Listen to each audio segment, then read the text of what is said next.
നമസ്കാരം, എല്ലാവർക്കും നമ്മുടെ സ്റ്റഡി അറ്റ് ഹോം PSC എന്ന യൂട്യൂബ് ചാനലിലേക്ക് സ്വാഗതം. അപ്പോൾ ഈ ഒരു ചാപ്റ്റർ കുറച്ച് വലിയൊരു ചാപ്റ്റർ ആയതുകൊണ്ട് തന്നെ നമ്മൾ 3 ക്ലാസ്സുകളിലായിട്ട് നമുക്കിത് കംപ്ലീറ്റ് ആക്കാൻ പറ്റുള്ളൂ. അപ്പോൾ 2 ക്ലാസ്സുകൾ നമ്മളിത് കഴിഞ്ഞു. ഇനി 3ാമത്തെ ക്ലാസ്സാണ്. ഇന്നത്തോടെ നമ്മളിത് കംപ്ലീറ്റ് ആക്കും. അപ്പോൾ ഇന്നത്തെ ക്ലാസ് കാണുന്നതിന് മുമ്പ് മുന്നത്തെ 2 ക്ലാസ്സുകൾ കാണാത്തവരുണ്ടെങ്കിൽ അത് കണ്ടിട്ട് വേണം നമ്മുടെ ഈ ക്ലാസ് കാണാൻ. കാരണം അതിൻ്റെ തുടർച്ചയായിട്ടാണ് വരുന്നത് കേട്ടോ. അതുപോലെ തന്നെയാണ് ഈ ഒരു ചാപ്റ്ററിൻ്റെ മുന്നത്തെ 2 ചാപ്റ്റർ കണ്ടിട്ട് വേണം ഈ ഒരു ചാപ്റ്റർ കാണാൻ. കാരണം നമ്മുടെ ഇന്ത്യയുടെ ഭൂപ്രകൃതി വിഭാഗങ്ങളെക്കുറിച്ചാണ് നമ്മൾ ഈ ഒരു 3 ക്ലാസ്സുകളിലായിട്ടും എടുത്തു പോരുന്നത്. അപ്പോൾ ഉപദ്വീപീയ പീഠഭൂമികളെക്കുറിച്ച് പറയുന്നതിന് മുമ്പ് തന്നെ നമ്മളെ ഉത്തരപർവ്വത മേഖലയും ഉത്തര മഹാസമുദ്രത്തെക്കുറിച്ചൊക്കെ നമ്മൾ കഴിഞ്ഞ അധ്യായങ്ങളിൽ തന്നെ പറഞ്ഞിട്ടുണ്ട്. അപ്പോൾ അതൊക്കെ കണ്ടിട്ട് നമ്മൾ ഈ ഉപദ്വീപീയ പീഠഭൂമിയെക്കുറിച്ച് നമ്മൾ പഠിക്കട്ടോ. അപ്പോൾ ആ ഒരു കണ്ടിന്യൂഷൻ നഷ്ടപ്പെടാതിരിക്കാൻ വേണ്ടിയിട്ടാണ് പറയുന്നത്. ഓക്കെ, അപ്പോൾ നമുക്ക് ക്ലാസ്സിലേക്ക് കടക്കാം. എല്ലാവരും ശ്രദ്ധിച്ചിരിക്കുക. ഇനി പീഠഭൂമിയിലെ നൈസർഗിക സസ്യജാലം. പീഠഭൂമിയിലെ നൈസർഗിക സസ്യജാലങ്ങളെ കുറിച്ച് നോക്കാം. ഓരോ പ്രദേശത്തിന്റെയും കാലാവസ്ഥക്കും ഭൂപ്രകൃതിക്കും അനുസൃതമായാണ് നൈസർഗിക സസ്യജാലങ്ങൾ രൂപം കൊള്ളുന്നത്. നമുക്കറിയാം അല്ലെ, ഓരോ പ്രദേശത്തിന്റെയും കാലാവസ്ഥയും ഭൂപ്രകൃതിയും ഒക്കെ വ്യത്യാസമാണ്. അപ്പോൾ ഓരോ പ്രദേശത്തിന്റെയും കാലാവസ്ഥക്കും ഭൂപ്രകൃതിക്കും അനുസൃതമായ നൈസർഗിക സസ്യജാലങ്ങളെ അവിടെ ഉണ്ടാവുള്ളൂ.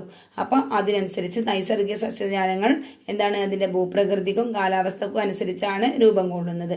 ഇനി ഉപദ്വീപീയ പീഠഭൂമി പ്രദേശത്തെ നൈസർഗിക സസ്യജാലങ്ങൾ ഏതൊക്കെയാണെന്ന് നോക്കാം.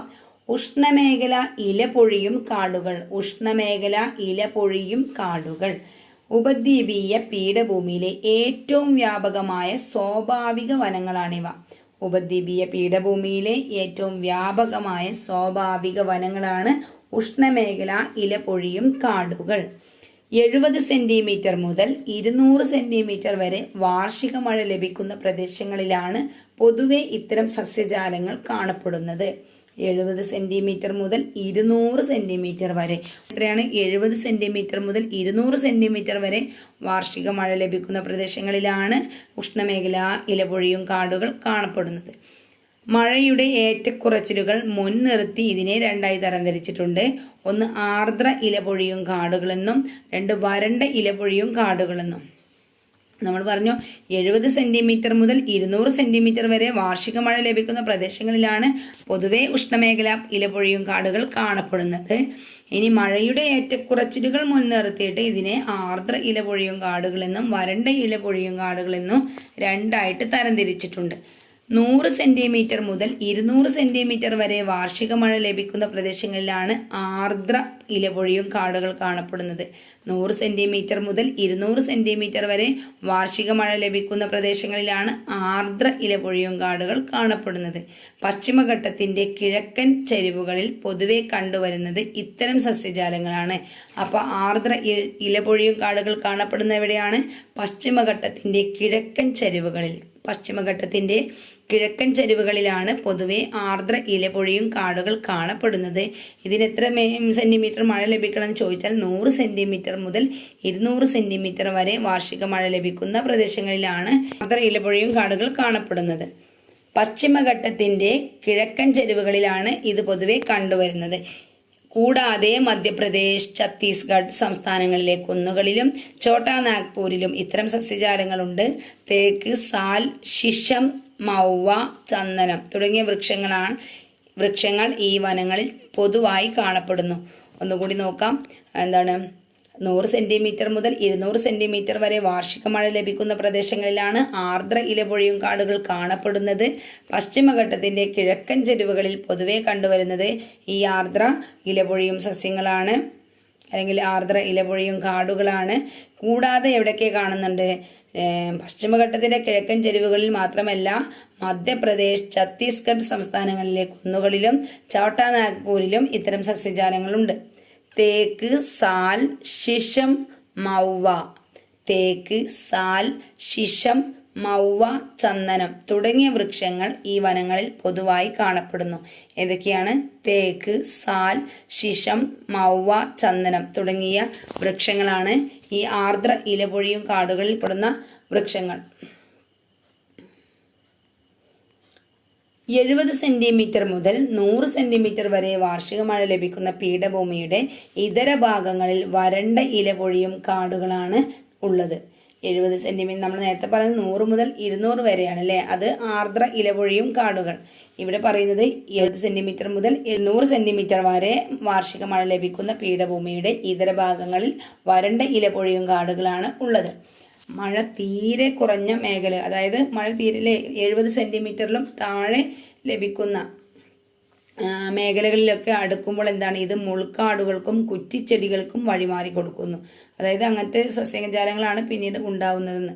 വരൾച്ച കാലം എത്തുന്നതോടെ ഈ സസ്യങ്ങൾ പൂർണ്ണമായും ഇല പൊഴിക്കുകയും വനങ്ങൾ ഇലകളില്ലാത്ത സസ്യങ്ങൾ നിറഞ്ഞ പുൽമേടുകളായി മാറുകയും ചെയ്യുന്നു.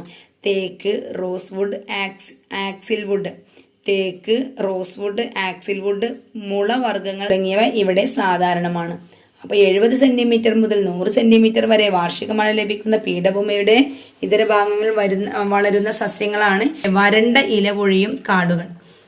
മഴ തീരെ കുറഞ്ഞ മേഖലകളിലൂടെ അടുക്കുമ്പോൾ എന്താണ്, ഇത് മുൾക്കാടുകൾക്കും കുറ്റിച്ചെടികൾക്കൊക്കെ വഴിമാറുന്നു. വരൾച്ച കാലം എത്തുന്നതോടെ ഈ സസ്യങ്ങൾ പൂർണ്ണമായും ഇല പൊഴിക്കുകയും വനങ്ങൾ ഇലകളില്ലാത്ത സസ്യങ്ങൾ നിറഞ്ഞ പുൽമേടുകളായി മാറുകയും ചെയ്യുന്നു. തേക്ക്, റോസ്വുഡ്, ആക്സിൽവുഡ്, മുളവർഗ്ഗങ്ങൾ തുടങ്ങിയവ ഇവിടെ സാധാരണമാണ്. അടുത്ത് നമുക്ക് ഉഷ്ണമേഖലാ മുൾക്കാടുകൾ. 75 സെന്റിമീറ്ററിൽ താഴെ വാർഷിക മഴ ലഭിക്കുന്നതും ഉയർന്ന താപനിലയുള്ളതുമായ പ്രദേശങ്ങളിലാണ് ഇത്തരം സസ്യജാലങ്ങൾ പൊതുവായി കാണപ്പെടുന്നത്. ഉഷ്ണമേഖലാ മുൾക്കാടുകളാണ്. അപ്പോൾ എന്താണ്, 75 സെന്റിമീറ്ററിൽ താഴെ വാർഷിക മഴ ലഭിക്കുന്നതും ഉയർന്ന താപനിലയിലുള്ളതുമായ പ്രദേശങ്ങളിലാണ് ഇത്തരം സസ്യജാലങ്ങൾ പൊതുവായി കാണപ്പെടുന്നത്. അങ്ങിങ്ങായി ഉയരം കുറഞ്ഞ മരങ്ങൾ കാണപ്പെടുന്നു. അങ്ങിങ്ങായിട്ട് ഈ പ്രദേശങ്ങളിൽ എന്താണ്, അങ്ങിങ്ങായിട്ട് ഉയരം കുറഞ്ഞ മരങ്ങൾ കാണപ്പെടുന്നു. അക്കേഷ്യ, യൂഫോർബിയ, ഈന്തപ്പന, ചില ഇനം പുൽവർഗ്ഗങ്ങൾ തുടങ്ങിയവയാണ് പ്രധാന സസ്യങ്ങൾ. അപ്പോൾ 75 സെന്റിമീറ്റർ താഴെ വാർഷിക മഴ ലഭിക്കുന്ന പ്രദേശങ്ങളിൽ വളരുന്ന പ്രധാന വൃക്ഷങ്ങളാണ് അക്കേഷ്യ, യൂഫോർബിയ, ഈന്തപ്പന, ചില ഇനം പുൽവർഗ്ഗങ്ങൾ ഒക്കെയാണ് ഈ ഭാഗങ്ങളിൽ വളരുന്നത്. പശ്ചിമഘട്ടത്തിന്റെ കിഴക്കായി മഹാരാഷ്ട്ര, കർണാടകം എന്നീ സംസ്ഥാനങ്ങളുടെ അർദ്ധ മരുഭൂ പ്രദേശങ്ങളിലും ആന്ധ്രാപ്രദേശ്, തെലുങ്കാന, തമിഴ്നാട് സംസ്ഥാനങ്ങളിലെ വരണ്ട പ്രദേശങ്ങളിലും ഇത്തരം സസ്യജാലങ്ങളാണുള്ളത്. എവിടേക്കാണ്? പശ്ചിമഘട്ടത്തിന്റെ കിഴക്കായി മഹാരാഷ്ട്ര, കർണാടകം എന്നീ സംസ്ഥാനങ്ങളുടെ അർദ്ധ മരുഭൂ പ്രദേശങ്ങളിലും ആന്ധ്രാപ്രദേശ്, തെലുങ്കാന, തമിഴ്നാട് സംസ്ഥാനങ്ങളിലെ വരണ്ട പ്രദേശങ്ങളിലും ഇത്തരം സസ്യജാലങ്ങളാണ് ഉള്ളത്. അടുത്ത് പറയുന്നത് ദക്ഷിണ പർവ്വത വനങ്ങളാണ്. ദക്ഷിണ പർവ്വത വനങ്ങൾ പീഠഭൂമിയിലെ ഉയർന്ന പ്രദേശങ്ങളായ പശ്ചിമഘട്ടം, വിന്ധ്യാനിരകൾ, നീലഗിരി കുന്നുകൾ എന്നിവിടങ്ങളിൽ കാണപ്പെടുന്ന സസ്യജാലങ്ങളെ പൊതുവെ ദക്ഷിണ പർവ്വത വനങ്ങൾ എന്ന വിഭാഗത്തിൽ ഉൾപ്പെടുത്താം. ഏതൊക്കെയാണ്? പീഠഭൂമിയിലെ ഉയർന്ന പ്രദേശങ്ങളായ പശ്ചിമഘട്ടം, വിന്ധ്യാനിരകൾ, നീലഗിരി കുന്നുകൾ എന്നിവിടങ്ങളിൽ കാണപ്പെടുന്ന സസ്യജാലങ്ങളെ പൊതുവെ ദക്ഷിണ പർവ്വത വനങ്ങൾ എന്ന വിഭാഗത്തിൽ ആണ് ഉൾപ്പെടുത്തിയിട്ടുള്ളത്. ഇവിടങ്ങളിൽ 1500 മീറ്ററിൽ കൂടുതൽ ഉയരമുള്ള ഇടങ്ങളിൽ മിതോഷ്ണ സസ്യജാലങ്ങളും താഴേക്ക് വരുമ്പോൾ ഉപോഷ്ണ സസ്യജാലങ്ങളും കാണപ്പെടുന്നു. അപ്പൊ ഇവിടങ്ങൾ 1500 മീറ്ററിൽ കൂടുതൽ ഉയരമുള്ള ഇടങ്ങളിലൊക്കെ എന്താണ്, മിതോഷ്ണ സസ്യജാലങ്ങളും അതിന് താഴേക്ക് വരുമ്പോൾ ഉപോഷ്ണ സസ്യജാലങ്ങളും കാണപ്പെടുന്നു. 1500 മീറ്ററിൽ കൂടുതലാണെങ്കിൽ മിതോഷ്ണ സസ്യജാലങ്ങൾ, 1500 മീറ്റർ താഴെയാണെങ്കിൽ ഉപോഷ്ണ സസ്യജാലങ്ങളും കാണപ്പെടുന്നു. പളനി, ആനമല നിരകളിലെ ഉപോഷ്ണ സസ്യജാലങ്ങളെ ചോലവനങ്ങൾ എന്നാണ് വിളിക്കുന്നത്. നീലഗിരി, പളനി, ആനമല നിരകളിലെ ഉപോഷ്ണ സസ്യജാലങ്ങളെ ചോലവനങ്ങൾ എന്ന് വിളിക്കുന്നു. അപ്പൊ നമ്മള് എന്താണ്, പീഠഭൂമിയിലെ നൈസർഗിക സസ്യജാലങ്ങളെ കുറിച്ചാണ് പറഞ്ഞത്. ഉഷ്ണമേഖല ഇലപൊഴിയും കാടുകൾ പറഞ്ഞു. അതിന് രണ്ടായിട്ട് തരംതിരിച്ചിട്ടുണ്ട്. ആർദ്ര ഇലപൊഴിയും കാടുകളെന്നും വരണ്ട ഇലപൊഴിയും കാടുകളെന്നും. അപ്പൊ അത് അങ്ങനെ തിരിക്കാൻ എന്താണ്, എന്തിന്റെ അടിസ്ഥാനത്തിലാണെന്ന് ചോദിച്ചാൽ അവിടുത്തെ കിട്ടുന്ന മഴയുടെ അടിസ്ഥാനത്തിലാണ് അല്ലേ. ആ മഴ കിട്ടുന്നതിനനുസരിച്ചാണ് ആ രണ്ട് വിഭാഗങ്ങളായിട്ട് തരംതിരിച്ചിട്ടുള്ളത്. പിന്നെ നമ്മൾ പറഞ്ഞു ഉഷ്ണമേഖല മുൾക്കാടുകൾ പറഞ്ഞു, ദക്ഷിണ പർവ്വത വനങ്ങൾ പറഞ്ഞു. അപ്പൊ ഇത്രയും നൈസർഗിക സസ്യജാലങ്ങളാണ് ഉപദ്വീപീയ പീഠഭൂമിയിൽ വളരുന്ന പ്രധാന സസ്യജാലങ്ങൾ. അപ്പോൾ നമുക്ക് അടുത്തതായിട്ട് ഉപദ്വീപീയ പീഠഭൂമിയിലെ മണ്ണിനങ്ങളെക്കുറിച്ച് പഠിക്കാം. അപ്പോൾ ഉപദ്വീപീയ പീഠഭൂമിയിൽ കാണപ്പെടുന്ന മണ്ണിനങ്ങളിലേറെയും എന്താണ്? തനതിടത്ത് രൂപപ്പെട്ടവയാണ്. ഇവിടെ കാണപ്പെടുന്ന മണ്ണിനങ്ങളെ കറുത്ത മണ്ണ്, ചെമ്മണ്ണ്, ലാറ്ററൈറ്റ് മണ്ണ്, പർവ്വതമണ്ണ്, കറുത്ത മണ്ണ്, ചെമ്മണ്ണ്, ലാറ്ററൈറ്റ് മണ്ണ്, പർവ്വതമണ്ണ് എന്നിങ്ങനെ തരംതിരിക്കാം. അപ്പോൾ ഇവിടെ പറഞ്ഞു നമ്മൾ തനതിടത്ത് രൂപപ്പെട്ടവയാണ് അല്ലേ. ഉപദ്വീപീയ പീഠഭൂമിയിൽ കാണപ്പെടുന്ന മണ്ണിനങ്ങളിലേറെയും എന്താണ്? തനതിടത്ത് രൂപപ്പെട്ടവയാണ്. എന്താണ് ഈ തനതിടത്ത് രൂപപ്പെട്ട മണ്ണിനങ്ങളും അല്ലെങ്കിൽ വഹിച്ചു കൊണ്ടുവന്ന മണ്ണിനങ്ങളും നോക്കാം. തനതിട മണ്ണിനങ്ങളും വഹിച്ചു കൊണ്ടുവന്ന മണ്ണിനങ്ങളും ഓരോ പ്രദേശത്തുമുള്ള ശിലകളിൽ നിന്നും രൂപപ്പെട്ട് അതാതിടങ്ങളിൽ തന്നെ നിലനിൽക്കുന്ന മണ്ണിനങ്ങളാണ് തനതിട മണ്ണിനങ്ങൾ. ഉദാഹരണം കറുത്ത മണ്ണ്. അതായത് ഇപ്പോൾ മനസ്സിലായില്ലേ എന്താണ് തനതിട മണ്ണിനങ്ങളെന്ന്? ഓരോ പ്രദേശത്തുമുള്ള ശിലകളിൽ നിന്നും രൂപപ്പെട്ട് അതാതിടങ്ങളിൽ തന്നെ നിലനിൽക്കുന്ന മണ്ണിനങ്ങളാണ് തനതിട മണ്ണിനങ്ങൾ. ഉദാഹരണമാണ് കറുത്ത മണ്ണ്. എന്നാൽ നദികളാലോ കാറ്റിലൂടെയോ നീക്കം ചെയ്യപ്പെട്ട് മറ്റു പ്രദേശങ്ങളിൽ നിക്ഷേപിച്ച് കാണുന്ന മണ്ണിനങ്ങളെ വഹിച്ചു കൊണ്ടുവന്ന മണ്ണിനങ്ങൾ എന്ന് വിളിക്കുന്നു. ഉദാഹരണം എക്കൽ മണ്ണ് അല്ലേ. അപ്പോൾ തനതിടത്ത് രൂപം കൊള്ളുന്ന മണ്ണിനങ്ങളും അല്ലെങ്കിൽ വഹിച്ചു കൊണ്ടുവരുന്ന മണ്ണിനങ്ങളും തമ്മിലുള്ള വ്യത്യാസം മനസ്സിലായില്ലേ. അപ്പോൾ ഇവിടെ പറയുന്നത് ഉപദ്വീപീയ പീഠഭൂമിയിൽ കാണപ്പെടുന്ന മണ്ണിനങ്ങളിലേറെയും എന്താണ്? തനതിടത്ത് രൂപപ്പെട്ടവയാണ്. അതായത് ആ പ്രദേശത്ത് നിന്നുള്ള ശിലകളിൽ നിന്നും രൂപപ്പെട്ട് ഉണ്ടായിട്ടുള്ള മണ്ണിനങ്ങളാണ്. അതിനുദാഹരണമാണ് കറുത്ത മണ്ണ്. ഇനി നമുക്ക് നോക്കാം കറുത്ത മണ്ണ്. ഓരോ മണ്ണിൻ്റെയും പ്രത്യേകതകളെ കുറിച്ച് പറയുന്നുണ്ട്. കറുത്ത മണ്ണ് ഡെക്കാൻ പീഠഭൂമിയുടെ വടക്കു പടിഞ്ഞാറ് ഭാഗം അതിവിശാലമായ ലാവാ പീഠഭൂമിയാണെന്ന് നമ്മൾ മുന്നേ പറഞ്ഞിട്ടുണ്ട് അല്ലേ. ഡെക്കാൻ പീഠഭൂമിയുടെ വടക്ക് പടിഞ്ഞാറ് ഭാഗം എന്താണ്? അതിവിശാലമായ ലാവാ പീഠഭൂമിയാണ്.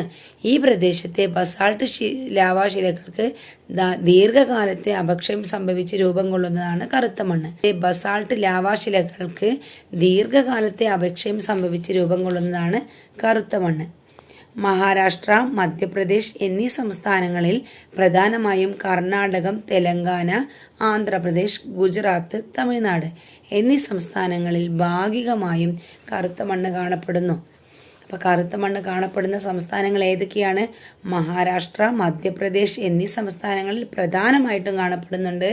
അതുപോലെ ഭാഗികമായി കാണപ്പെടുന്നത് എവിടെയൊക്കെയാണ്? കർണാടകം, തെലങ്കാന, ആന്ധ്രാപ്രദേശ്, ഗുജറാത്ത്, തമിഴ്നാട് എന്നീ സംസ്ഥാനങ്ങളിൽ ഭാഗികമായിട്ടും കറുത്ത മണ്ണ് കാണപ്പെടുന്നു.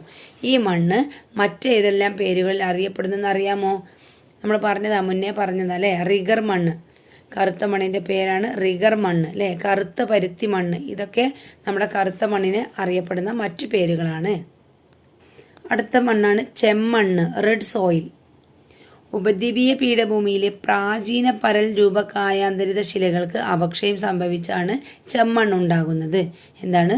ഉപദ്വീപീയ പീഠഭൂമിയിലെ പ്രാചീന പരൽ രൂപ കായാന്തരിത ശിലകൾക്ക് നേരത്തെ നമ്മൾ കറുത്ത മണ്ണ് പറഞ്ഞെന്താണ്? ബസാൾട്ട് ലാവാശിലകൾക്കാണ്. ഇവിടെ എന്താണ്? കായാന്തരിത ശിലകൾക്കാണ് അപക്ഷയം സംഭവിച്ച് ചെമ്മണ്ണ് ഉണ്ടാകുന്നത്. പൊതുവെ ചെമ്മണ്ണ് എന്ന് വിളിക്കുമെങ്കിലും ചിലയിടങ്ങളിൽ ഇത് തവിട്ട്, ചാരം, മഞ്ഞ തുടങ്ങിയ നിറങ്ങളിലാണ് കാണപ്പെടുന്നത്. തവിട്ട്, ചാരം, മഞ്ഞ തുടങ്ങിയ നിറങ്ങളിൽ ചെമ്മണ്ണ് ചിലയിടങ്ങളിൽ കാണപ്പെടുന്നു. ഈ മണ്ണിൽ വലിയ തോതിൽ അടങ്ങിയിട്ടുള്ള ഇരുമ്പിന്റെ സാന്നിധ്യമാണ് ചുവപ്പ് നിറത്തിന് പ്രധാന കാരണം. അപ്പം ചെമ്മണ്ണിന്റെ ചുവപ്പ് നിറത്തിന് കാരണം എന്താണ്? ഇരുമ്പിന്റെ സാന്നിധ്യമാണ്. ഈ മണ്ണിൽ അടങ്ങിയിട്ടുള്ള ഇരുമ്പിന്റെ സാന്നിധ്യമാണ് ഈ ചുവപ്പ് നിറത്തിന് കാരണം. ഓക്കെ അല്ലേ? അടുത്തത് ലാറ്ററൈറ്റ് മണ്ണ്.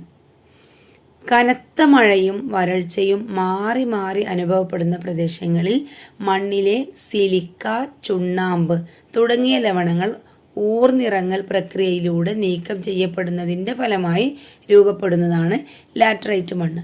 കനത്ത മഴയും വരൾച്ചയും മാറി മാറി അനുഭവപ്പെടുന്ന പ്രദേശങ്ങളിലാണ് ഈ ലാറ്ററൈറ്റ് മണ്ണ് കാണപ്പെടുന്നത്. അപ്പോൾ എന്താ സംഭവിക്കുന്നത്? കനത്ത മഴയും വരൾച്ചയൊക്കെ മാറി മാറി അനുഭവപ്പെടുന്ന പ്രദേശങ്ങളിൽ മണ്ണിലെ സിലിക്കയും ചുണ്ണാമ്പും തുടങ്ങിയ ലവണങ്ങളൊക്കെ എന്താണ്? ഊർന്നിറങ്ങൽ പ്രക്രിയയിലൂടെ നീക്കം ചെയ്യപ്പെടുന്നതിൻ്റെ ഫലമായി രൂപപ്പെടുന്നതാണ് ലാറ്ററൈറ്റ് മണ്ണ്. പീഠഭൂമിയിൽ പശ്ചിമഘട്ടം, പൂർവഘട്ടം, രാജമഹൽ കുന്നുകൾ, വിന്ധ്യ സത്പുര പർവ്വതങ്ങൾ, മാൾവ പീഠഭൂമി തുടങ്ങിയ പ്രദേശങ്ങളിലാണ് മുഖ്യമായും ലാറ്ററൈറ്റ് മണ്ണ് കാണപ്പെടുന്നത്. എവിടേക്കാണ്?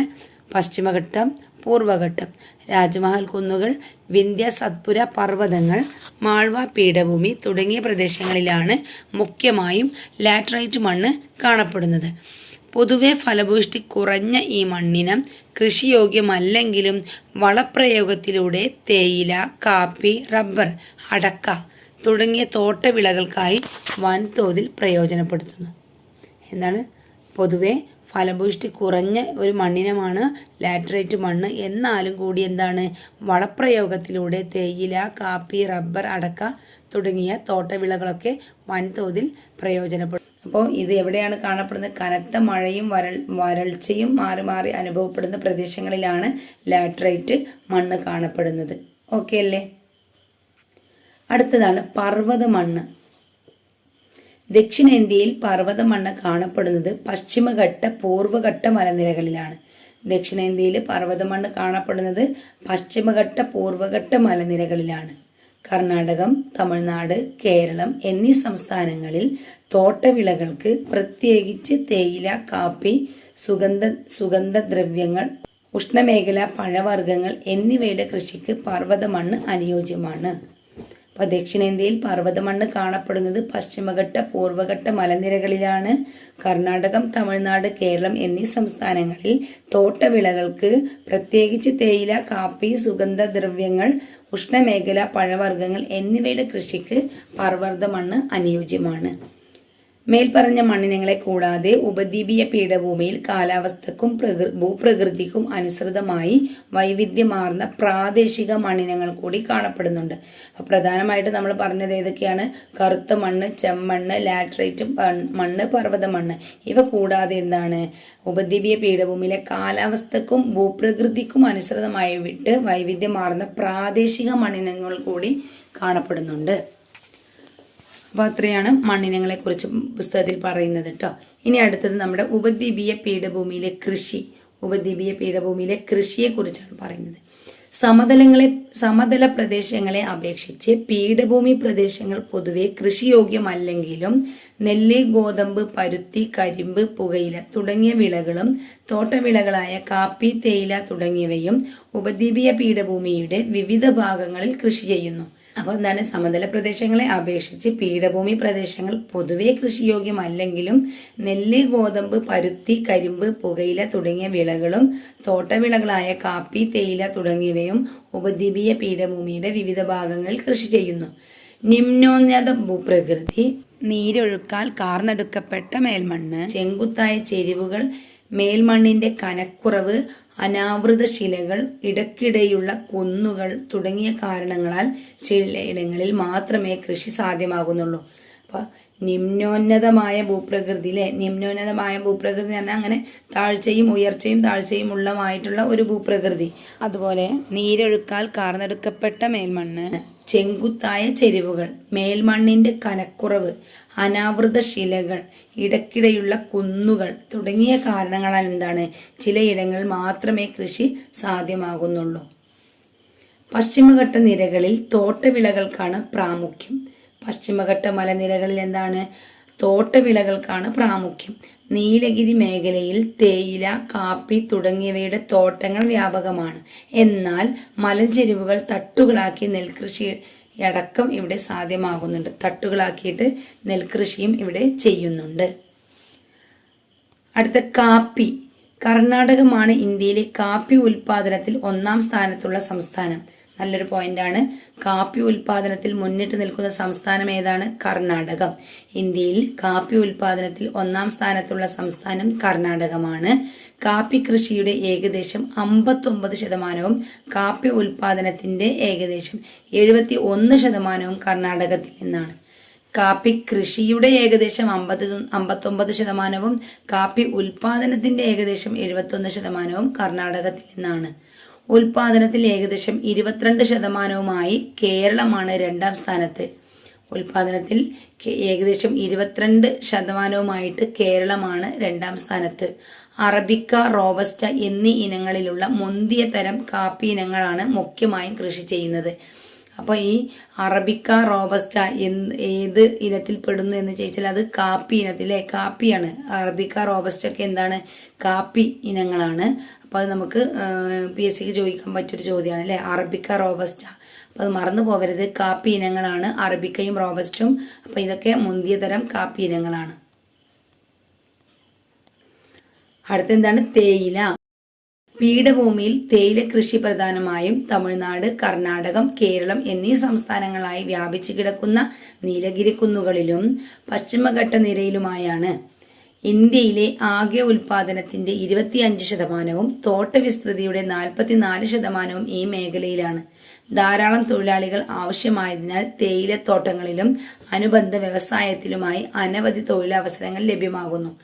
അപ്പൊ തേയില പ്രധാനമായിട്ടും നീലഗിരി കുന്നുകളിലും പശ്ചിമഘട്ട നിരയിലുമായാണ് ഉള്ളത്. പിന്നെ ഇന്ത്യയിലെ ആകെ ഉൽപാദനത്തിന്റെ 25%വും തോട്ടവിസ്തൃതിയുടെ 44%വും ഈ മേഖലയിലാണ്. ഇനി ചരിത്രം കുറിച്ച 7 കാപ്പിക്കുരുകൾ ഒരു ബോക്സിൽ കൊടുത്തിട്ടുണ്ട്. ചരിത്രം കുറിച്ച 7 കാപ്പിക്കുരുകൾ ഒന്ന് വായിച്ചു നോക്കാം. 17-ാം നൂറ്റാണ്ടിന്റെ അവസാനത്തോടെയാണ് ഇന്ത്യയിൽ കാപ്പി കൃഷി ആരംഭിച്ചത്. 17-ാം നൂറ്റാണ്ടിന്റെ അവസാനത്തോടെയാണ് ഇന്ത്യയിൽ കാപ്പി കൃഷി ആരംഭിച്ചത്. മുസ്ലിം പുരോഹിതനായിരുന്ന ബാബ ബുദാനാണ് അറേബ്യയിൽ നിന്ന് 7 കാപ്പിക്കുരുക്കൾ ഇന്ത്യയിലെത്തിച്ച് കർണാടകത്തിലെ ചിക്കമഗലൂരുവിലെ മലയോരത്ത് കാപ്പി കൃഷി തുടക്കം കുറിച്ചത്. ഇന്ത്യൻ കാപ്പിയുടെ ജന്മദേശമായ ഈ പ്രദേശം ബാബ ബുദാൻ കുന്നുകൾ എന്നറിയപ്പെടുന്നു. ഈ ബ്രിട്ടീഷ് ഭരണകാലത്തും തുടർന്നും കാപ്പിത്തോട്ടങ്ങളും കാപ്പി വ്യവസായവും കൂടുതൽ വികസിച്ചു. അപ്പോൾ ചരിത്രം കുറിച്ച 7 കാപ്പിക്കുരുകളിലെ ഇന്ന് ഈ കാപ്പി ഇത്രയും കൃഷി ചെയ്യാൻ കാരണമായിട്ടുള്ള ഒരു ചരിത്രമാണ് അവിടെ പറയുന്നത്. 17-ാം നൂറ്റാണ്ടിന്റെ അവസാനത്തോടെയാണ് ഇന്ത്യയിൽ കാപ്പി കൃഷി ആരംഭിച്ചത്. മുസ്ലിം പുരോഹിതനായിരുന്ന ബാബ ബുദാനാണ്. ബാബ ബുദാൻ. അപ്പൊ ആരാണ് നമ്മുടെ ഇന്ത്യയിലേക്ക് കാപ്പിക്കുരുകൾ എത്തിച്ചത്? ബാബ ബുദാൻ. എവിടെ നിന്നാണ്? അറേബ്യയിൽ നിന്നാണ് 7 കാപ്പിക്കുരുകൾ ഇന്ത്യയിൽ എത്തിച്ച് കർണാടകത്തിലെ, എവിടെയാണ് ഇതാദ്യം കൃഷി ചെയ്തത്? കർണാടകത്തിലെ ചിക്കമഗലൂരുവിലെ മലയോരത്ത് കാപ്പി കൃഷിക്ക് തുടക്കം കുറിച്ചത്. കർണാടകത്തിലെ ചിക്കമഗലൂരുവിലെ മലയോരത്താണ് കാപ്പി കൃഷിക്ക് തുടക്കം കുറിച്ചത്. ഇന്ത്യൻ കാപ്പിയുടെ ജന്മദേശമാണ് ഈ പ്രദേശം. അപ്പൊ ഇന്ത്യൻ കാപ്പിയുടെ ജന്മദേശം എവിടെയാണ്? കർണാടകത്തിലെ ചിക്കമഗലൂരാണ്. ഈ പ്രദേശം ബാബ ബുദാൻ കുന്നുകൾ എന്നറിയപ്പെടുന്നത്. എന്തുകൊണ്ടാണ് അത് ബാബ ബുദാൻ കുന്നുകൾ എന്നറിയപ്പെടുന്നത്? ആദ്യമായിട്ട് നമ്മുടെ ബാബ ബുദാനാണ് ഇവിടേക്ക് കാപ്പിക്കുരുകൾ കൊണ്ടെത്തിച്ചത്. അതുകൊണ്ടാണ് ഈ കുന്നുകൾക്ക് ബാബ ബുദാൻ കുന്നുകൾ എന്ന് പറയുന്നത്. ബ്രിട്ടീഷ് ഭരണകാലത്തും തുടർന്നും കാപ്പിത്തോട്ടങ്ങളും കാപ്പി വ്യവസായങ്ങളും കൂടുതൽ വികസിച്ചു. അപ്പൊ അതാണ് കാപ്പിക്കുരുവിനെ കുറിച്ച് പറയുന്നത്. ഇനി അടുത്തത് കരിമ്പിനെ കുറിച്ച് പറയാം. ഉത്തരേന്ത്യൻ സമതലങ്ങളിലാണ് കൂടുതൽ കരിമ്പ് കൃഷി ഉള്ളതെങ്കിലും കരിമ്പ് കൃഷിക്ക് ഏറ്റവും അനുകൂലമായ കാലാവസ്ഥ ഒരുക്കുന്നത് ഡെക്കാൻ പീഠഭൂമി പ്രദേശത്താണ്. അപ്പൊ കരിമ്പ് കൃഷി ഉത്തരേന്ത്യൻ സമതലങ്ങളിലാണ് കൂടുതലായിട്ടും ചെയ്യുന്നതെങ്കിലും കരിമ്പ് കൃഷിക്ക് അനുകൂലമായ കാലാവസ്ഥ ഒരുക്കുന്നത് ഡെക്കാൻ പീഠഭൂമി പ്രദേശമാണ്. ഇവിടുത്തെ അനുകൂല ഘടകങ്ങൾ എന്തൊക്കെയാ നോക്കാം. ഡെക്കാൻ പീഠഭൂമിയിലെ കറുത്ത ലാവാ മണ്ണ് കരിമ്പ് കൃഷിക്ക് അനുയോജ്യമാണ്. അതുപോലെ തന്നെ ഉഷ്ണമേഖലാ കാലാവസ്ഥയും ദീർഘമായ വിളവെടുപ്പ് കാലവും അടുത്ത പോയിന്റ്, ഉഷ്ണമേഖലയിൽ വിളയുന്ന കരിമ്പിലെ താരതമ്യേന ഉയർന്ന അളവിലുള്ള സുക്രോസ് അംശം. ഉഷ്ണമേഖലയിൽ വിളയുന്ന കരിമ്പിലെ താരതമ്യേന ഉയർന്ന അളവിലുള്ള സുക്രോസ് അംശമൊക്കെ ഇവിടെ അനുകൂല ഘടകങ്ങളായി മാറിയിരിക്കുന്നു. ഡെക്കാൻ പീഠഭൂമി പ്രദേശമാണ് കരിമ്പ് കൃഷിക്ക് ഏറ്റവും അനുയോജ്യമായ സാഹചര്യം ഒരുക്കുന്നത്. അതിനുള്ള ആ സാഹചര്യങ്ങളിൽ അനുകൂല ഘടകങ്ങൾ എന്തൊക്കെയെന്ന് നോക്കിയാൽ ഡെക്കാൻ പീഠഭൂമിയിലെ കറുത്ത മണ്ണാണ്. അതുപോലെ തന്നെ ഉഷ്ണമേഖല കാലാവസ്ഥയും ദീർഘമായ വിളവെടുപ്പ് കാലവും. അടുത്തത് ഉഷ്ണമേഖലയിൽ വിളയുന്ന കരിമ്പിലെ താരതമ്യേന ഉയർന്ന അളവിലുള്ള സുക്രോസ് അംശം. ഇതൊക്കെയാണ് അനുകൂല ഘടകങ്ങൾ. അടുത്ത് പറയുന്നത് പരുത്തിയാണ്. പരുത്തി ഒരു ഖാരിഫ് വിളയാണെങ്കിലും, അപ്പോൾ പരുത്തി ഒരു എന്ത് വിളയാണ്? ഖാരിഫ് വിളയാണ്. പരുത്തി ഒരു ഖാരിഫ് വിളയാണെങ്കിലും ഉപദ്വീപീയ ഇന്ത്യയിൽ ഒക്ടോബർ മാസത്തോടെ കൃഷി ആരംഭിച്ച് ജനുവരി മുതൽ മെയ് മാസങ്ങളിലായി വിളവെടുപ്പ് നടത്തുന്നു. ഇതൊക്കെ നമുക്ക് സ്റ്റേറ്റ്മെന്റ് ആയിട്ട് ചോദിക്കാൻ പറ്റിയ പോയിന്റുകളാണ് കേട്ടോ. പരുത്തി ഒരു ഖാരിഫ് വിളയാണെങ്കിലും ഉപദ്വീപീയ ഇന്ത്യയിൽ ഒക്ടോബർ മാസത്തോടെ കൃഷി ആരംഭിച്ച് ജനുവരി മുതൽ മെയ് വരെ മാസങ്ങളിലായിട്ട് വിളവെടുപ്പ് നടത്തുന്നു. കാരണം വളർച്ചയുടെ 7 മാസത്തോളം മഞ്ഞ് ഉണ്ടാകാൻ പാടില്ല. എന്താണ് കാരണം? വളർച്ചയുടെ 7 മാസത്തോളം മഞ്ഞ് ഉണ്ടാകാൻ പാടില്ല. അതുകൊണ്ടാണ് നമ്മുടെ ജനുവരി മുതൽ മെയ് മാസങ്ങളിലായിട്ട് ഇതിൻ്റെ വിളവെടുപ്പ് നടത്തുന്നത്. 21 ഡിഗ്രി മുതൽ 30 ഡിഗ്രി സെൽഷ്യസ് വരെ താപനിലയും 50 സെന്റിമീറ്റർ മുതൽ 100 സെന്റിമീറ്റർ വരെ വാർഷിക വർഷപാതവുമാണ് പരുത്തി കൃഷിക്ക് ആവശ്യം. അപ്പോൾ ഇത് നല്ലൊരു പോയിന്റാണ്. എത്രയാണ്? 21 ഡിഗ്രി മുതൽ 30 ഡിഗ്രി സെൽഷ്യസ് വരെ താപനിലയും 50 സെന്റിമീറ്റർ മുതൽ 100 സെന്റിമീറ്റർ വരെ വാർഷിക വർഷപാതവും പരുത്തി കൃഷിക്ക് ആവശ്യമാണ്. എന്നാൽ മഴ കുറഞ്ഞ പ്രദേശങ്ങളിലും ജലസേചന സഹായത്തോടെ പരുത്തി കൃഷി ചെയ്യുന്നു. ഡെക്കാൻ, മാൾവ പീഠഭൂമി പ്രദേശങ്ങളിലെ കറുത്ത മണ്ണാണ് പരുത്തി കൃഷിക്ക് ഏറ്റവും അനുയോജ്യം. രാജ്യത്ത് ആകെ ഉൽപാദനത്തിൽ 1-ാം സ്ഥാനം ഗുജറാത്തിനാണ്. മഹാരാഷ്ട്രയാണ് 2-ാം സ്ഥാനം. അപ്പോൾ പരുത്തി ഉൽപാദനത്തിൽ ഏറ്റവും മുന്നിൽ നിൽക്കുന്ന സംസ്ഥാനം ഗുജറാത്താണ്, 2-ാം സ്ഥാനം മഹാരാഷ്ട്രയാണ്. അപ്പോൾ പരുത്തി കൃഷിക്ക് വേണ്ട താപനിലയും വാർഷിക വർഷപാതമൊക്കെ ഒന്ന് ഓർത്ത് വെക്കണം. PSC ചോദിക്കാൻ ചാൻസ് ഉണ്ട് അല്ലേ? നമ്മുടെ ഗോതമ്പിൻ്റെ ഒക്കെ പല പ്രാവശ്യം ചോദിച്ചതാണ്. ഗോതമ്പിൻ്റെയും നെല്ലിൻ്റെയൊക്കെ താപനിലയും വാർഷിക വർഷപാതമൊക്കെ ചോദിക്കാറുണ്ട്. അപ്പോൾ അതുപോലെ തന്നെ നമ്മുടെ SCERT ടെക്സ്റ്റ് ബുക്കിൽ ഇത് കൊടുത്ത കാരണം നമ്മൾ നന്നായിട്ട് തന്നെ അത് ആലോചിച്ച് വെക്കേണ്ടതാണ്. അപ്പോൾ 1-ാം സ്ഥാനം പരുത്തി കൃഷിയിൽ 1-ാം സ്ഥാനം ഗുജറാത്തിനും 2-ാം സ്ഥാനം മഹാരാഷ്ട്രക്കുമാണ്. അടുത്ത ധാതുക്കളുടെ കലവറ. ധാതുക്കളുടെ കലവറ. ഉപദ്വീപീയ പീഠഭൂമിയിലെ പരൽ രൂപ ശിലാപാളികളിലും ഉയരം കുറഞ്ഞ കുന്നുകളിലുമാണ് ധാതു വിഭവങ്ങൾ ഏറെയും കേന്ദ്രീകരിച്ചിരിക്കുന്നത്.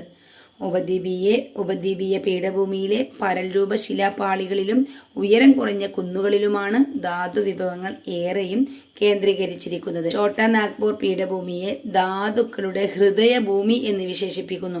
നല്ലൊരു പോയിന്റാണ് കേട്ടോ. ധാതുക്കളുടെ ഹൃദയഭൂമി എന്ന് വിശേഷിപ്പിക്കുന്നത് ഏതാണ്? ഛോട്ടാ നാഗ്പൂർ പീഠഭൂമിയാണ്. ഛോട്ടാ നാഗ്പൂർ പീഠഭൂമിയാണ് ധാതുക്കളുടെ ഹൃദയഭൂമി എന്ന് വിശേഷിപ്പിക്കുന്നത്.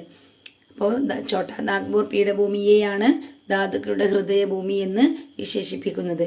ജാർഖണ്ഡ്, പശ്ചിമ ബംഗാൾ, ഒഡീഷ സംസ്ഥാനങ്ങളിലായി വ്യാപിച്ചു കിടക്കുന്ന ഛോട്ടാ നാഗ്പൂർ ഒഡീഷ പീഠഭൂമിയാണ് ഇന്ത്യയിലെ ഏറ്റവും സമ്പന്നമായ ധാതുമേഖല. അപ്പൊ നമ്മളിവിടെ ധാതുക്കളുടെ കലവറയെ കുറിച്ചാണ് പറയുന്നത് അല്ലേ? ഉപദ്വീപീയ പീഠഭൂമിയിലെ പരൽ രൂപ ശിലാപാളികളിലും ഉയരം കുറഞ്ഞ കുന്നുകളിലുമാണ് ധാതു വിഭവങ്ങൾ ഏറെയും കേന്ദ്രീകരിച്ചിരിക്കുന്നത്. ഛോട്ടാ നാഗ്പൂർ പീഠഭൂമിയെ നമ്മളെ ധാതുക്കളുടെ ഹൃദയഭൂമി എന്ന് വിശേഷിപ്പിക്കുന്നു. ജാർഖണ്ഡ്, പശ്ചിമ ബംഗാൾ, ഒഡീഷ സംസ്ഥാനങ്ങളായി വ്യാപിച്ചു കിടക്കുന്ന ഛോട്ടാ നാഗ്പൂർ ഒഡീഷ പീഠഭൂമിയാണ് ഇന്ത്യയിലെ ഏറ്റവും സമ്പന്നമായ ധാതുമേഖല. ഇന്ത്യയിലെ ഏറ്റവും സമ്പന്നമായ ധാതുമേഖല ഏതാണ്? ഛോട്ടാ നാഗ്പൂർ ഒഡീഷ പീഠഭൂമിയാണ്. കൽക്കരി, ഇരുമ്പയിര്, മാംഗനീസ്, മൈക്ക, ബോക്സൈറ്റ്, ചെമ്പ് തുടങ്ങിയ ധാരാളം അലോഹ ധാതുക്കളാൽ സമൃദ്ധമാണിവിടം. എന്തൊക്കെയാണ്?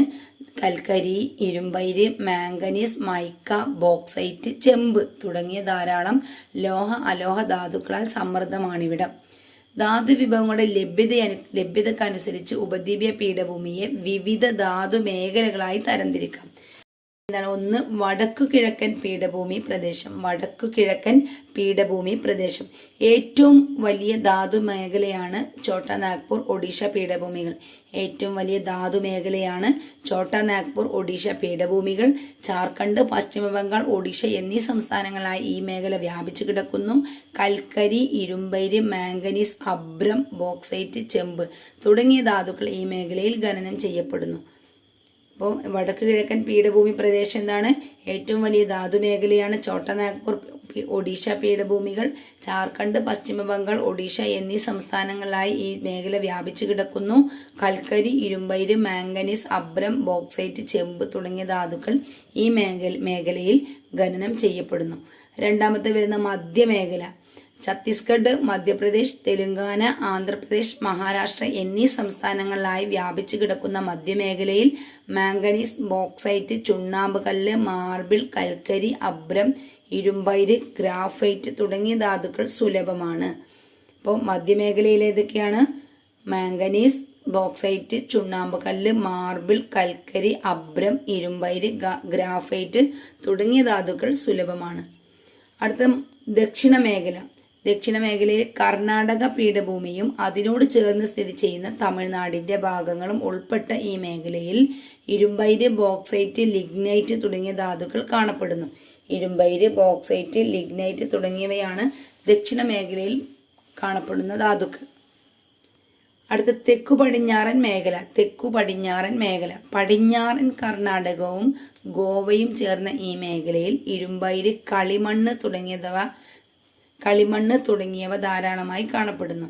ഇവിടെ എന്താണ്? കളിമണ്ണിലെ ഇരുമ്പയിരും കളിമണ്ണുമാണ് തെക്കു പടിഞ്ഞാറൻ മേഖലയിൽ കാണപ്പെടുന്ന ധാതുക്കൾ. വടക്കു പടിഞ്ഞാറൻ മേഖല.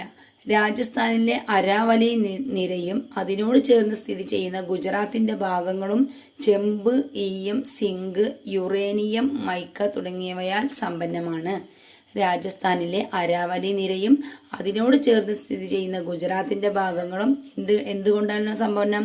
ചെമ്പ്, ഈയം, സിങ്ക്, യുറേനിയം, മൈക്ക തുടങ്ങിയവയാൽ സമ്പന്നമാണ്. അപ്പോൾ ഇത്ര 5 ഭാഗങ്ങളായിട്ട് തരംതിരിച്ചിട്ടുണ്ട്. ധാതു വിഭവങ്ങളുടെ ലഭ്യതക്കനുസരിച്ച് ഉപദ്വീപീയ പീഠഭൂമിയെ 5 മേഖലകളായി തരംതിരിച്ചു. വടക്കു കിഴക്കൻ പീഠഭൂമി പ്രദേശം, മധ്യമേഖല, ദക്ഷിണ മേഖല, തെക്കു പടിഞ്ഞാറൻ മേഖല, വടക്കു പടിഞ്ഞാറൻ മേഖല. അപ്പൊ ഇവിടൊക്കെ ഏതൊക്കെ ധാതുക്കളാണ് സുലഭമായി കിട്ടുന്നതെന്നും പറഞ്ഞിട്ടുണ്ട്. ഇനി ഇന്ത്യ ധാതു വിഭവങ്ങൾ എന്ന് പറഞ്ഞിട്ട് ഇവിടെ ഒരു മാപ്പ് കൊടുത്തിട്ടുണ്ട് നമുക്ക്. ഇതിലൊക്കെ ഏതൊക്കെയാണ് ഇവിടൊക്കെ സുലഭമായിട്ട് കിട്ടുന്നതെന്നൊക്കെ അതിന്റെ ഇൻഡെക്സ് നോക്കിയാൽ നമുക്കറിയാം. ഓരോ കളറും ഓരോന്നിനെ പ്രതിനിധാനം ചെയ്യുന്നുണ്ട് കേട്ടോ. ഇനി നമ്മൾ പറയാൻ പോകുന്നത് ഉപദ്വീപീയ പീഠഭൂമിയിലെ ജനജീവിതത്തെക്കുറിച്ചാണ്. ഉപദ്വീപീയ പീഠഭൂമിയിലെ ജനജീവിതം. ഉപദ്വീപീയ പീഠഭൂമിയിൽ മിതമായ ജനസംഖ്യയാണുള്ളത്. പൊതുവെ കൃഷിയോഗ്യമല്ലാത്ത ഭൂപ്രകൃതിയും വൻകര കാലാവസ്ഥയും കാരണം ആദ്യകാലങ്ങളിൽ ഉപദ്വീപീയ പീഠഭൂമിയിൽ ജനവാസം പരിമിതമായിരുന്നു. പിൽക്കാലത്ത് ധാതുഖനന പ്രവർത്തനങ്ങൾ ആരംഭിച്ചതും റോഡ്, റെയിൽ ഗതാഗത മാർഗങ്ങൾ വികസിച്ചതും ധാതു അധിഷ്ഠിത വ്യവസായങ്ങളുടെ ആവിർഭാവവും ജനങ്ങളെ പീഠഭൂമിയിലേക്ക് അടുപ്പിച്ചു. കൂടാതെ ജലസേചനവും സാങ്കേതിക സാധ്യതകളും മുൻനിർത്തിയുള്ള വാണിജ്യ കൃഷി സാധ്യതകളും ഇവിടെ ജനവാസം ഉയരുന്നതിന് കാരണമായി. ഉപദ്വീപീയ പീഠഭൂമിയിൽ മിതമായ ജനസംഖ്യയാണുള്ളത്. പൊതുവെ കൃഷിയോഗ്യമല്ലാത്ത ഭൂപ്രകൃതിയും വൻകര കാലാവസ്ഥയും കാരണം ആദ്യകാലങ്ങളിൽ എന്താണ്? ഉപദ്വീപീയ പീഠഭൂമിയിൽ ജനവാസം പരിമിതമായിരുന്നു. പിൽക്കാലത്ത് ധാതുഖനന പ്രവർത്തനങ്ങൾ ആരംഭിച്ചതും റോഡ്, റെയിൽ ഗതാഗത മാർഗങ്ങൾ വികസിച്ചതും ധാതു അധിഷ്ഠിത വ്യവസായങ്ങളുടെ ആവിർഭാവവും ജനങ്ങളെ ഈ പീഠഭൂമിയിലേക്ക് അടുപ്പിച്ചു. കൂടാതെ ജലസേചനം, സാങ്കേതിക സാധ്യതകളൊക്കെ മുൻനിർത്തിയുള്ള വാണിജ്യ കൃഷി സാധ്യതകളും ഇവിടെ ജനവാസം ഉയരുന്നതിന് കാരണമായി. പിന്നെ സംസ്ഥാന തലസ്ഥാനങ്ങളും ഖനന വ്യവസായ മേഖലകളും കേന്ദ്രീകരിച്ച് വൻ നഗരങ്ങൾ തന്നെ വികസിക്കാനിടയായി. സംസ്ഥാന തലസ്ഥാനങ്ങളും ഖനന വ്യവസായ മേഖലകളും കേന്ദ്രീകരിച്ച് വൻ നഗരങ്ങൾ തന്നെ വികസിക്കാനിടയായി. ഇന്ത്യ പ്രധാന നഗരങ്ങൾ ഇവിടെ കൊടുത്തിട്ടുണ്ട്. അതിന്റെ ഒരു മാപ്പ് ഇവിടെ കൊടുത്തിട്ടുണ്ട്. ഭൗതിക വിഘാതങ്ങളെ മാനവ വിഭവശേഷി വികസനത്തിലൂടെ തരണം ചെയ്യുകയും അസാധ്യമായിരുന്നത് സാധ്യമാക്കുകയും ചെയ്യുന്ന മനുഷ്യാധ്വാനത്തിന്റെ ഉത്തമ ദൃഷ്ടാന്തമാണ് ഉപദ്വീപീയ പീഠഭൂമി. ഭൗതിക വിഘാതങ്ങളെ മാനവ വിഭവശേഷി വികസനത്തിലൂടെ തരണം ചെയ്യുകയും അസാധ്യമായിരുന്നത് സാധ്യമാക്കുകയും ചെയ്യുന്ന മനുഷ്യ അധ്വാനത്തിന്റെ ഉത്തമ ദൃഷ്ടാന്തമാണ് നമ്മുടെ ഉപദ്വീപീയ പീഠഭൂമി. അല്ലെ, ഒരുപാട് വ്യവസായങ്ങളും കാര്യങ്ങളൊക്കെ അവിടെ നിന്നും നമുക്ക് വലിയൊരു സമ്പത്ത് തന്നെയാണ് നേടിയെടുക്കാൻ കഴിയുന്നത്. അതാണ് മാനവ വിഭവശേഷി വികസനത്തിലൂടെ തരണം ചെയ്തെന്ന് പറയുന്നത്. അപ്പോൾ ഇത്രയാണ് നമ്മുടെ ഈ ഒരു ചാപ്റ്റർ ഉള്ളത്. ഈ ഒരു ചാപ്റ്റർ ഇവിടെ കംപ്ലീറ്റ് ആയിരിക്കുകയാണ്. 3 ക്ലാസ്സുകളിലായിട്ടാണ് ഈ ഒരു ചാപ്റ്റർ നമ്മൾ കംപ്ലീറ്റ് ആക്കിയിരിക്കുന്നത്. അപ്പോൾ 3 ക്ലാസ്സുകളും എല്ലാവരും കാണുക. പിന്നെ നിങ്ങളുടെ അഭിപ്രായങ്ങളൊക്കെ നമ്മുടെ കമന്റ് ബോക്സിലൂടെ അറിയിക്കട്ടെ. അപ്പോൾ ഓക്കെ, താങ്ക് യു. നമുക്ക് അടുത്ത ഒരു ക്ലാസ്സുമായിട്ട് വീണ്ടും വരാം. അതുവരേക്കും ബൈ.